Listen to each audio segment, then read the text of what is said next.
What's up, you guys? Welcome back to another spoiler video. We have a ton of cards here to talk about. From the 20th, a few cards from Dungeons & Dragons Adventures in the Forgotten Realms, and of course we have Modern Horizons 2.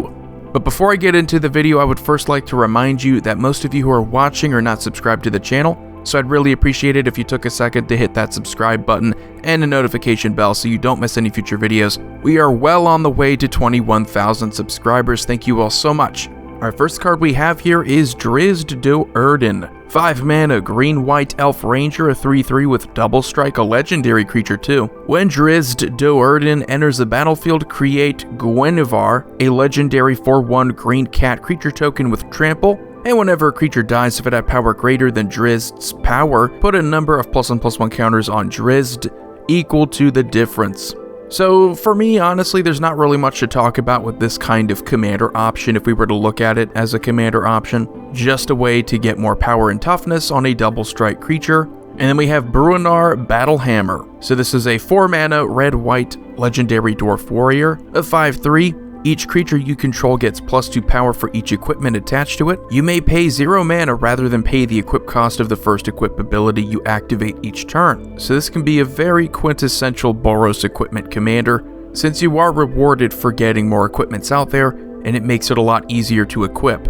And then we have a Planeswalker. We have Lolth, Spider Queen, 5 mana legendary Planeswalker, mono black, 4 loyalty. Whenever a creature you control dies, put a loyalty counter on Lolth, Spider Queen. You can 0 her, you draw a card, and you lose a life. You can -3 her, create 2 2/1 black spider creature tokens with menace and reach, which that's pretty sweet. And then you can -8 her, you get an emblem with whenever an opponent is dealt combat damage by 1 or more creatures you control. If that player lost less than 8 life this turn, they lose life equal to the difference. That's pretty interesting.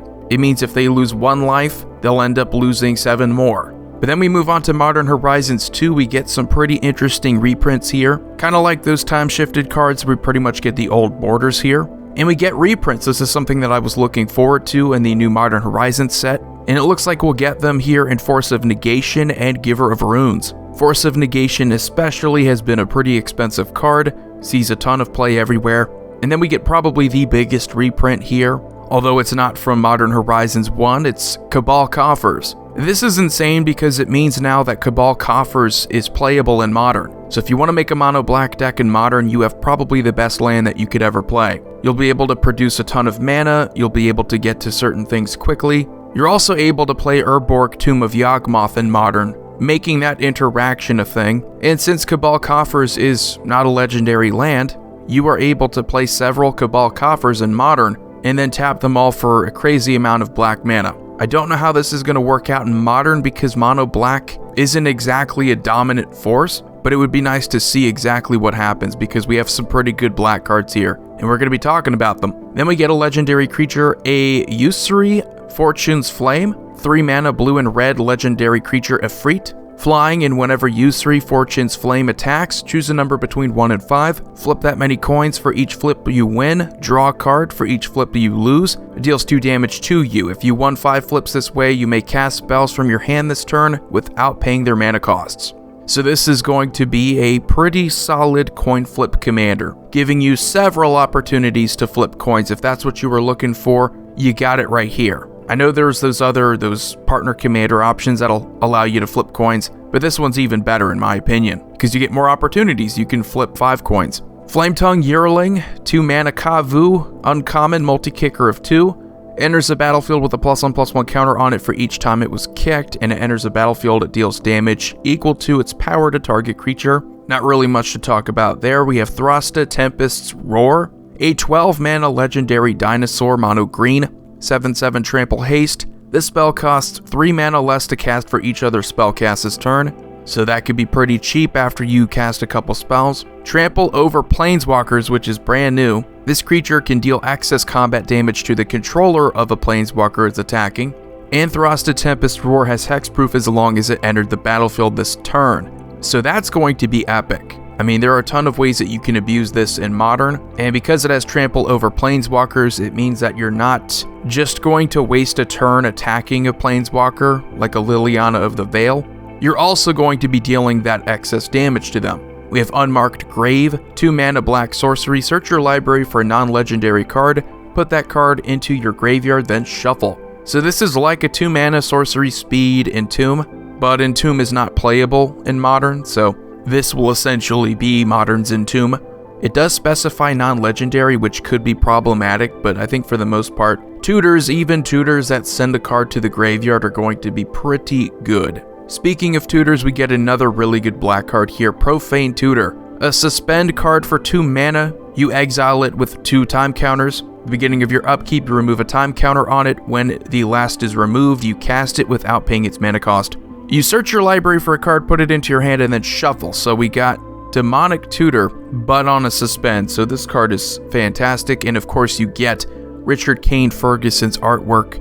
The guy's like Vincent Van Gogh on steroids. I mean, next to everything else, next to all the other artwork, it all just seems pretty bland and generic. But then you get to this, and it's turning it up a notch, definitely. The next card we get here is Grief, 4 mana black elemental incarnation, a 3/2 with menace. When it enters the battlefield, target opponent reveals their hand. You choose a non-land card from it. That player discards that card. And you can evoke it by exiling a black card from your hand. So evoke means that you can play it, but you have to sacrifice it, all for that cost of exiling a black card from your hand. That's pretty good. I think that cost is really what's going to make this playable in Modern. Thoughtseize has always been a pretty decent card in that format, so having a way to cheat into play a creature and then doing essentially the same thing, that's going to be a pretty good addition. And then we have Rishadan Dockhand, and this is what I was talking about in one of my videos in preparation for Modern Horizons 2. I wanted to see cards that kind of had older abilities, and Rishadan Dockhand is Rishadan Port. Island Walk Merfolk. You can pay 1 mana and tap it to tap target land, so you have a way to slow down your opponents in Modern. Kind of like with Cabal Coffers, you're getting new things in Modern. Rishadan Port was not legal in Modern, so now you have a creature that can essentially do what Rishadan Port does, even though it's on a creature that will need to tap. And then we have Timeless Dragon, 5 mana, flying, plane cycling for 2. You can discard it and search your library for a planes card. You can Eternalize for 4 mana, so it's kind of like the Amonkhet Hour of Devastation ability. You exile this card from your graveyard, you create a token that's a copy of it, except it's a 4/4 black zombie creature. With no mana cost, you Eternalize only as a sorcery. So very good if you're looking to cycle. Most of the time you're not getting those creatures back, but if you have ways of getting them back, it just makes that kind of strategy even stronger. And the last card today to talk about here is Dakkon Shadow Slayer. Again, we get another Richard Kane Ferguson masterpiece, really a throwback to his old Dakkon Blackblade. And this card's crazy. 3 mana Esper, 0 loyalty, buddy enters the battlefield with a number of loyalty counters equal to the number of lands you control. You can +1 to Surveil 2, you can -3 to exile a target creature, which is fantastic removal. On a Planeswalker, this is going to be pretty decent in Modern. Or you can -6. You may put an artifact card from your hand or graveyard onto the battlefield. Yeah, so you know a lot of the big strategies in Modern? It usually involves cheating into play bigger creatures. What you could essentially do here is cheat into play a Blightsteel Colossus in Modern using Dakkon Shadow Slayer, and you'll only need 6 lands to do that. So... And of course, you could also bring back artifacts from your graveyard. All of these abilities are useful. They're useful in Commander, of course. So you can make an artifact deck. Definitely one to look out for. I think this guy's going to be pretty popular. Renin 6 popular. So anyway, that's going to do it for today's video, today's spoiler video. Let me know what you think about Modern Horizons 2. Let me know what you think about the Dungeons & Dragons set with the few cards that we got today. Even though I'm not a Modern player, even though I don't play Dungeons & Dragons, I'm seeing some pretty cool mechanics. I'm seeing a lot of power here. So anyway, let me know what you think in the comment section below. As always, subscribe, like, comment, share, hit that notification bell so you don't miss any future videos. Void here signing off. Have a wonderful day.